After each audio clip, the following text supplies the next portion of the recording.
As an excited young man on self-improvement, you've probably fallen into the trap of planning your future step by step, word for word, bar for bar. And in general, we like planning. Planning is good. Over planning in general is a lot better than under planning. The only time when over planning is worse than under planning is when it leads to inaction. And when you're on self-improvement, that is the trap you're going to fall into most of the time. Right? If you're someone like me, you get into a problem where you're over planning and you're living vicariously through your planning rather than actually doing the things that are going to get you there, right? And I'm not talking about planning what you're going to be doing for the next 6 months, the next year, or even thinking about what you're going to be doing 10 years in the future. There's nothing wrong with like sort of sketching an outline of what you might like your life to look like. Maybe in 10 years I want to move here and that sort of thing. But if you get to the extent that I've done it, where it's like I'm planning like literally every single step. I'm planning, okay, next year I'm going to do this, and that, which is fine. But then now it gets to a point where it's like, okay, 5 years from now, I'm going to do this. Then I'm going to move here. I'm going to stay here for this long. I'm going to complete this, and that. And then I'm going to move to another country. And I'm going to, like, there's lots. I'm even planning, like, how long I'm going to be dating my girlfriend for and that sort of thing. Like, it's quite crazy, but I know there's some people out there who resonate with that, right? Because the problem isn't in the planning, right? Because like I said, planning is good, but when it starts leading to inaction, because the biggest issue with this is that you're living vicariously through your plans, right? Like I've kind of like been in my future, like I kind of know what I'm going to be doing in the future, and that's where the planning, like, it gives you motivation, right? Planning like where you're going to be in the next couple of years and that sort of thing. But then if you lean too much into that, you're almost using it as an escape rather than using it as a blueprint for what you're going to be doing for the next couple of years. And it's something I've had to notice, like it's very difficult to stop, right? Because your thoughts just can run wild, and I just struggle to stop that.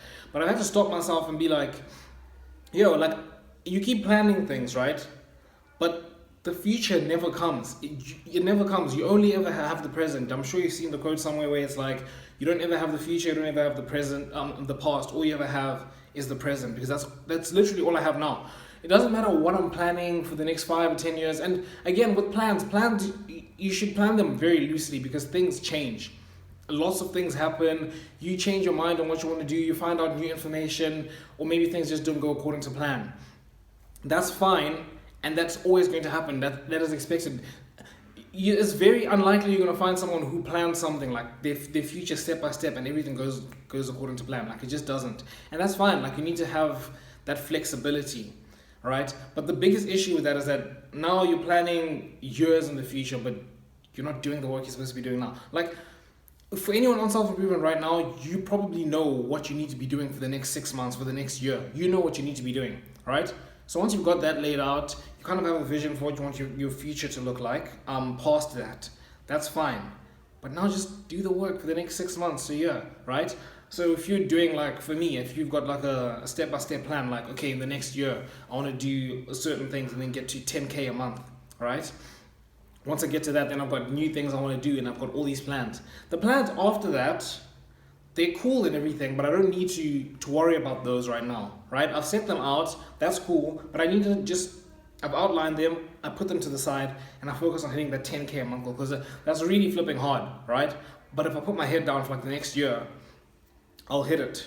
Or if I don't, I'm still a lot closer than I would have been if I spent the next year still planning about what I'm going to do when I want to scale up to make even more money and that sort of thing, right? I just need to focus on the next year and hitting that goal and the other goals that I have for the next year, because I know what I need to do. It's very straightforward. It's straightforward, and once I get in there, I sort of learn the ropes, and I don't know. I might do it even earlier than I anticipated. I might take longer than I anticipated, right? But I do that as I go along. I don't need to like plan for every little thing, like what's going to happen if this happens, what's going to happen if this doesn't go to plan, and that sort of thing. And basically, all I'm trying to get through your head in this video is, planning is good, but you don't get any points for planning.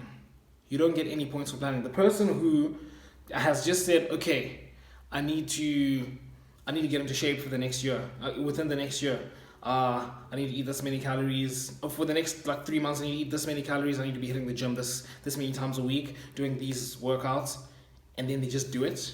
And then when the time comes, they're like, okay, I've lost enough fat, maybe I need to go on a bulk now, or whatever. They're going to do a lot more than the person who's like, they're planning like every little thing. They're like, okay, for this period, I'm going to work I'm going to get like just a decent physique. And then for these 3 months, I'm going to be working on like building like my lats and my side delts and all of that, and then I'm gonna eat like this, and I'm like, you're paralyzing yourself from just planning so much, right? Just get to it, just do it. Or like, the guy who's like, okay, I'm gonna plan for the next 5 years, this next year, okay, I'm gonna go for, I do this as well. I'll be like, okay, I'm gonna bulk, and it's fine, like, it's a good plan. Like, I'm gonna bulk for the next 9 months or whatever, then I'm gonna hit a certain amount, I'm gonna hit a certain weight, and then I'm gonna cut, then I'm gonna.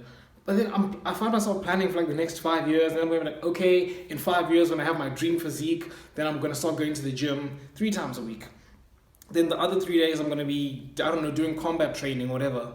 What the hell does that have to do with now? I don't have to worry about that for the next 5 years.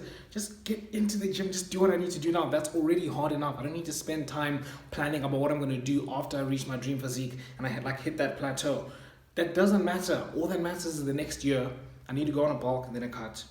That's what I need to focus on. Put all my energy into that, and everything else will come along, right? And that's all I'm trying to get into your head in this video, is that just focus on like what you can control, and just focus on the now. Stop planning too much ahead, right?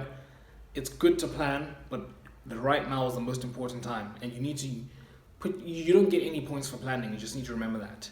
Make sure you guys hit the subscribe button down below to join the Self-Improvement Brotherhood, and until next time, I'll see you guys.